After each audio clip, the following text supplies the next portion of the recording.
All right, ladies and gentlemen, Fabs in the house, and welcome back to the channel. I got something cool in this pouch right over here. Check this out. Just a regular pouch, nothing to see here, but lots to see over here. We get a Fischer, Frank,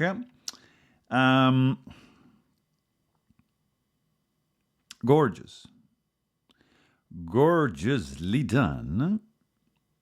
Lightning strike carbon fiber, which is pretty much seamless. If you don't look, you cannot tell like the transition from the titanium, which has a very, very finely jigged kind of orange peel, but very subtle. You can't really see unless you inspect it like up close and look at the transition. It's pretty clean. Lightning carbon fibers is of an amazing quality. Look at those wires. That's pretty cool. This is a 25. Oh, by the way, amazing and huge shout out to Tim for letting me check out this beautiful piece. It's an earlier one, probably almost 10 years old, but still, nonetheless, you can admire the precision that went into the making of this piece. Look at this. It's pretty cool. XHP blade multi-polish. Look at this thing. It's crazy. You have satin flats, polished blades, polished bevels, and swedge. Not mirror, but very nicely polished. Hollow grind swedge. Hollow grind, nightmare grind, forward grind, recurve, double recurve, finger choil, sharpening choil, harpoon, menacing blade 100%. Look at that thing. Hold on a second. You guys want to know the size of this thing. You like to know the size. I'm going to tell you in millimeters. It's 95 millimeters for the handle, and it's 125 millimeters for, I said the handle, but this is actually called blade, and this is called handle. So I just switched them around. Anyways, it's a full-size knife. You have this massive backspacer with the blue anodized grooves and satin matching the liners of this stunner.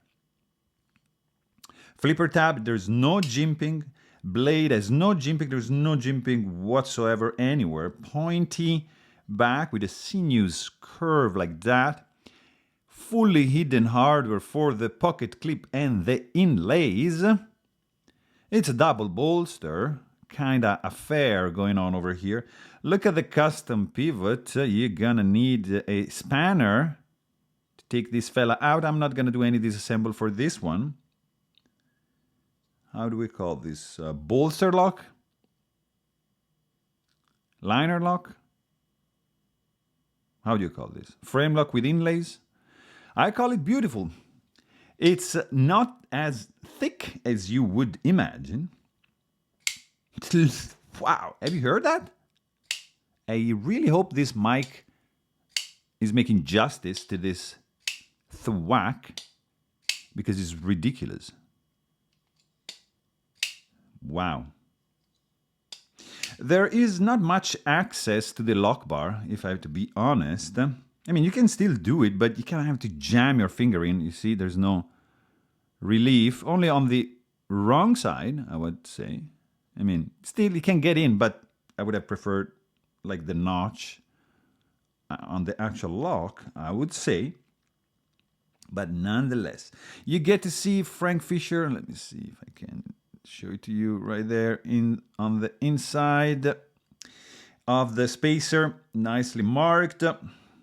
Pretty cool looking build, guys. This is clean. Look at the lack of a screw sight on this carbon fiber. It's not glued. It's screwed in from the inside, so that requires the usage of custom tools.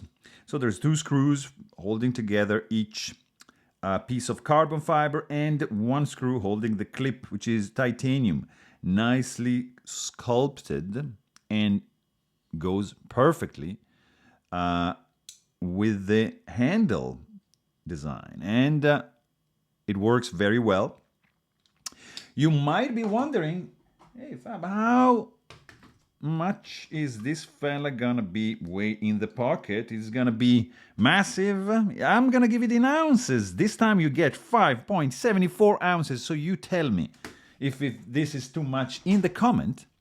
If you like it or not, this is gonna be not a lightweight knife, but hello, look at this.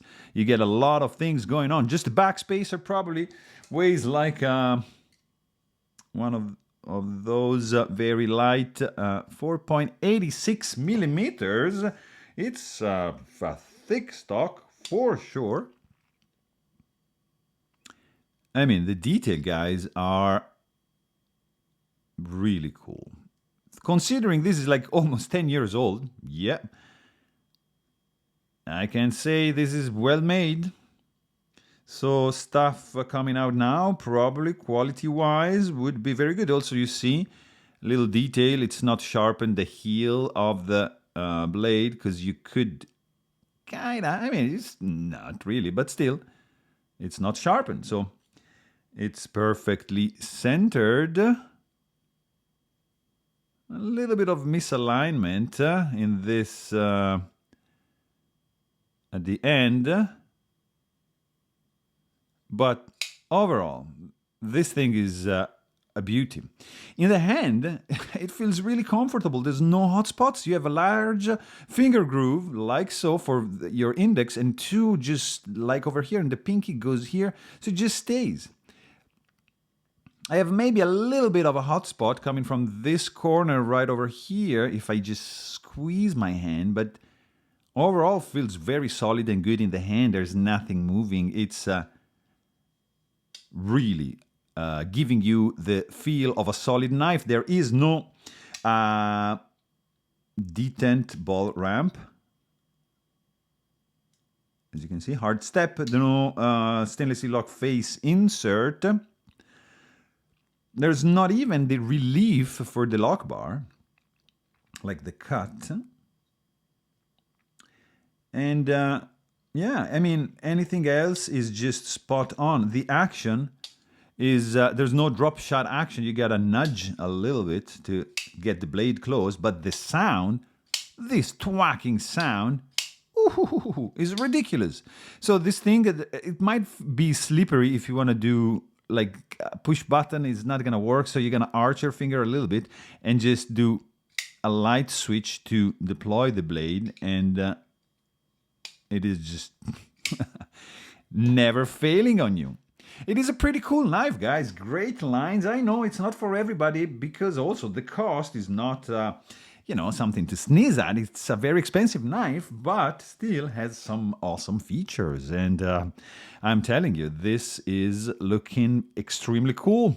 It's menacing. It's not a style that can work for everybody, but I'm telling you, if you're into recurve, yeah, lightning strike carbon fiber, double bolster, hidden hardware, RWL34, no, XHP, I think. That's going to be the steel employed. Custom hardware. I mean, you're in for a treat in this one. So there you have it. Really hope you guys enjoyed this video. Thanks for watching and stay tuned.